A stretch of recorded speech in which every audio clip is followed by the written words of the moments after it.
Olá, amigos. É um prazer participar virtualmente do primeiro ciclo internacional de conferências em Direitos Humanos Fundamentais do mestrado em Direito Constitucional da Universidade Federal Fluminense. Recebi esse convite da ilustre e querida professora Célia Abreu e pediu que eu gravasse esse vídeo para que possamos participar deste evento, o que para mim é um prazer que eu tenho que dizer que é incomensurável. E vamos logo, sem mais delongas, porque no mundo virtual as exposições elas devem ser absolutamente objetivas, concentradas para que possamos aproveitar ao máximo. E o tema, dentro dessa ideia de um corte epistemológico de direitos humanos fundamentais, o tema dentro da maior campo das minhas pesquisas, é o tema do assédio moral. Farei uma exposição, portanto, sobre noções conceituais sobre o assédio moral na relação de emprego. Tema que está efetivamente na ordem do dia. Na ordem do dia, já pela grande pletora de processos que verificamos na Justiça do Trabalho brasileira, na ordem do dia, por ser um tema hoje objeto de reflexões em diversas dissertações e teses de mestrado, bem como também cursos de especialização na pós-graduação, lato sensu, e também temas na ordem do dia por causa da lei anti-bullying, né, que de certa forma, tem uma interface, uma conexão com este tema. E por isso, eu quero dizer que na minha experiência de pouco mais de 2 décadas na magistratura e no magistério, eu tenho visto temas que entram efetivamente em moda. Moda definitivamente não é uma expressão que deve se restringir ao mundo fashion das passarelas, mas também no direito, de tempos em tempos, nós verificamos moda. Se há um tema que está na moda há algum tempo, é o tema das reparações por danos morais. E numa consequência sobre essa reflexão, para verificar uma conduta que gera uma reparação por danos morais, o assédio moral estourou. Na expressão da juventude brasileira, bombou. Ou seja, ele está cada vez mais disseminado na discussão judicial. Mas por que eu faço questão de dizer disseminado na discussão judicial? Porque, na verdade, trata-se de um problema antiquíssimo, um problema velho, apenas com um nome novo. E o que é assédio moral do ponto de vista conceitual? Essa é uma questão muito importante. Por quê? Porque nós não temos ainda uma lei nacional, uma lei federal que discipline o assédio moral. Temos algumas previsões estatutárias, notadamente no campo de municípios, né, em que há alguma menção. Mas do ponto de vista de um conceito legal que seja a base, nós ainda não temos. Então, cabe à doutrina construir um conceito que seja razoável para compreender o tema. Por quê? Porque em função justamente dessa ampla disseminação nas discussões sobre o assédio moral, na prática eu verifico que há uma grande dificuldade para a delimitação conceitual. As pessoas sabem que determinadas condutas não lhes são agradáveis, não lhes são queridas e taxam de assédio. Mas, e isso é importante, às vezes não são assédio em sentido próprio. Né? Não quer dizer que sejam condutas que sejam condutas lícitas. Ao contrário, são condutas ilícitas que podem gerar reparação por dano moral também, ou patrimonial, se for o caso, mas não são assédio. O que é assédio? O assédio é uma conduta conduta abusiva, de natureza psicológica, atentatória à dignidade psíquica do indivíduo, e note o campo dos direitos fundamentais no corte epistemológico desse ciclo de conferências, né? Reiterada e com a finalidade de exclusão. Por que eu quis fazer isso por partes? Justamente para compreender os elementos caracterizadores do assédio moral do ponto de vista mundial. Parece-nos que essa proposta aqui tem uma finalidade de construir uma teoria geral sobre o assédio moral. Vamos repetir, por partes, anote. 4 elementos caracterizadores que, na verdade, o conceito se desdobra da sua presença. Uma conduta abusiva, de natureza psicológica, atentatória à dignidade psíquica do indivíduo, reiterada e com finalidade de exclusão. Expliquemos cada uma desses elementos para compreender o que é o assédio. Primeiro, uma conduta abusiva. Estamos no campo do abuso de direito, do artigo 187 do Código Civil de 2002. Né? Por que dizer isso? Por causa daquela frase, texto sem contexto vira pretexto.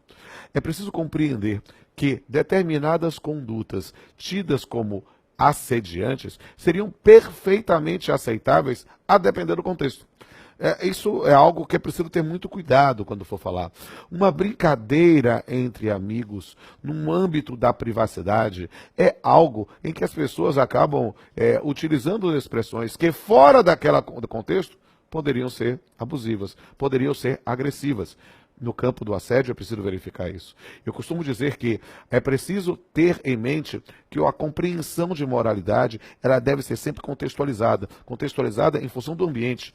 A moralidade de uma borracharia é diferente da moralidade de um convento. A moralidade de um tribunal é diferente da moralidade de um clube esportivo. A moralidade dentro de um vestiário é diferente da moralidade dentro de um mundo de exposição dentro de um congresso.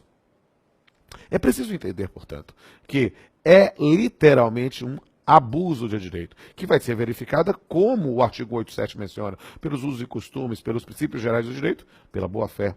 Né? É preciso entender no contexto. Segundo elemento, uma natureza psicológica de um atentado à dignidade do indivíduo. Preciso entender isso, que o campo do assédio moral é, vírgula, a priori, no campo psicológico. Por quê? Porque muitas vezes pode gerar sequelas físicas. Há já situações de assédio moral do indivíduo que não batia uma meta, se submetia a um corredor polonês. É óbvio que aí eu posso ter um agravamento da determinada conduta, mas a conduta atua no campo psicológico. Terceiro elemento é a reiteração. Essa aqui é uma questão muito importante, né? Porque assédio lembra cerco, lembra reiteração de atos. E é dentro dessa reiteração de atos que temos que compreender isso. Um ato isolado, a priori, não é assédio, embora possa gerar danos morais, possa gerar outros tipos de repercussão. Pode ser ilícito da mesma forma, mas não é assédio. Né? E, finalmente, a finalidade de exclusão.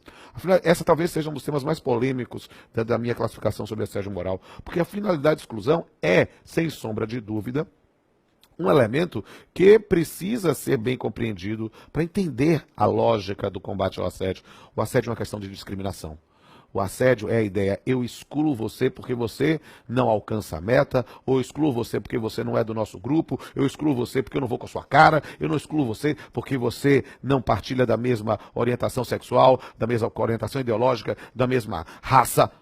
Então, essa é uma questão importantíssima para compreender o assédio moral e a noção mesmo de trabalhar com o assediante.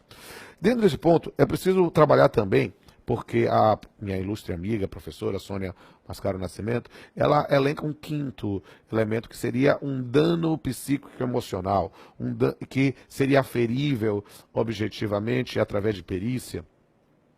Parece-nos que não é um elemento indispensável. Né? Quando ele fala de dano emocional, nós estamos imaginando algo que pode ocorrer, mas que não é necessariamente uma consequência lógica do assédio. Por quê? Porque há pessoas e pessoas, há formas diferentes de se reagir. Mas eu faço registro em homenagem a essa ilustre colega e amiga. E nesse ponto é preciso entender quais são a casuística do assédio moral. Meus amigos, não há limites para a criatividade humana quando quer fraudar direitos. E por isso é preciso ter em mente que nessa linha a jurisprudência, notadamente trabalhista, tem visto diversas modalidades de assédio. Por exemplo, se há uma identificação muito comum na questão das políticas de metas. Cobrar metas é assédio? De forma alguma. Mas a forma como se pune por não alcançar metas pode ser assediante. A forma como supostamente se estimula para alcançar as metas pode ser assediante. Cobrar metas é algo da organização empresarial. Isso não é um problema. Mas o indivíduo estabelece prêmios para quem bate metas. Quem não bate metas não recebe o prêmio, ponto. Mas, se você começa a fazer isso com uma finalidade de exclusão, isso pode ser caracterizado como assédio. Dentro do assédio, se fala muito também do assédio moral organizacional, quando isto é da própria política da empresa de extenuar os trabalhadores. Essa pode ser uma postura muito interessante. E note que dentro dessas ideias, nós temos muita frequência situações terríveis, em que o indivíduo que não bate a meta tem que se submeter a ridículo, o indivíduo que não atua em determinadas circunstâncias é excluído. Então, a casuística é infindável. Nesse ponto, permita-me, sem querer fazer um comercial, sem parecer cabotino, que sugerir a leitura do meu livro Assédio Moral Laboral, da editora LTR, que nós trazemos várias hipóteses, várias construções jurisprudenciais, algumas já com mais de uma década, que foram reconhecidas pouco a pouco como assédio moral.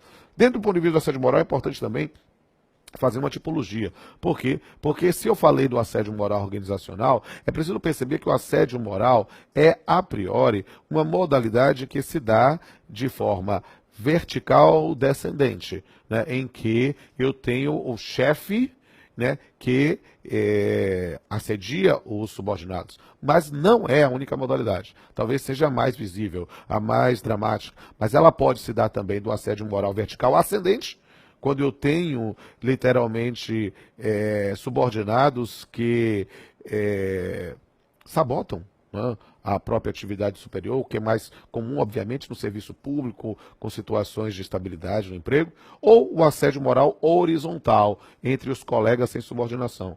Todas são atos ilícitos que devem ser combatidos. E nesse ponto, quais são as consequências do assédio moral no nosso ordenamento jurídico brasileiro? Aqui é preciso pensar em talvez uma tripartição. O assédio, as consequências do ponto de vista da vítima, as consequências do ponto de vista do assediante, se for uma pessoa física, é óbvio, seja ele, se ele for empregador, ou do ponto de vista da empresa, o assediante, um empregado seu. Do ponto de vista da vítima, nós temos, evidentemente, uma situação que pode gerar uma reparação de danos, né, morais, a priori, mas também pode ser patrimoniais ou patrimoniais indiretos, e pode caracterizar aquilo que você convencionou chamar na jurisprudência trabalhista de despedida indireta. É o artigo 483 da CLT.